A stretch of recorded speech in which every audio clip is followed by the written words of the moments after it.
What's up, guys? It's the Ben, and welcome back to the channel. Today I'm going to be going over why I think you should skip farming the Sudden Death Shotgun from Rite of the Nine Prophecy entirely. Now, this shotgun has a very unique perk combo, which we've never seen before on a shotgun, which is 1-2 punch and trench barrel at the same time, which is absolutely a broken, insane combo in the right situations. I just firmly do not believe this shotgun is the right choice for damage for a number of reasons. As you can see in the background, we have to manually reload the whole time. We're basically using this thing exactly as we would Legend of Acrius. Couple things to keep in mind for all these tests is every test has fully stacked Star Eater scales. Every test has Tractor applied for max debuff. The one thing that changed toward the end, we'll go over when we get there. So for this second test, the only thing I changed is our surges, obviously, and the Ikelos shotgun, which obviously I changed the surges. We need solar surges for this shotgun.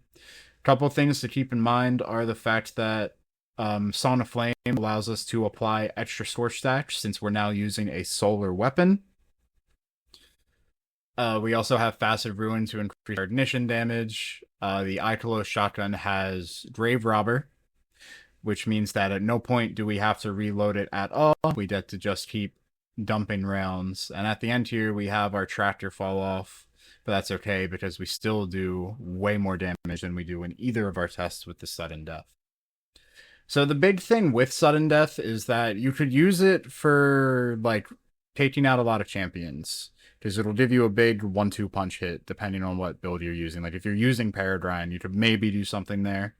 Hunters with Liars, like there's kind of something there, but again, you have to manually reload the gun unless you're using Envious Assassin, which means if you're using like a Liar setup, you're no longer taking advantage of 1-2 punch in any way. You're just increasing your weapon damage with Trench Barrel. Now, so for our final test, I wanted to give the Sudden Death the best chance we possibly could. So I switched Facet of Ruin to Facet of Dawn so we could have Radiant, and I put on Star Eater Nova in order to try and catch up as much as we could to our Song of Flame Ikelos test. Now, we do get pretty close here, but not quite. We are a couple 100,000 damage behind, even with better debuff uptime. But again, this thing just falls so far behind when you take into account you have to constantly manually reload.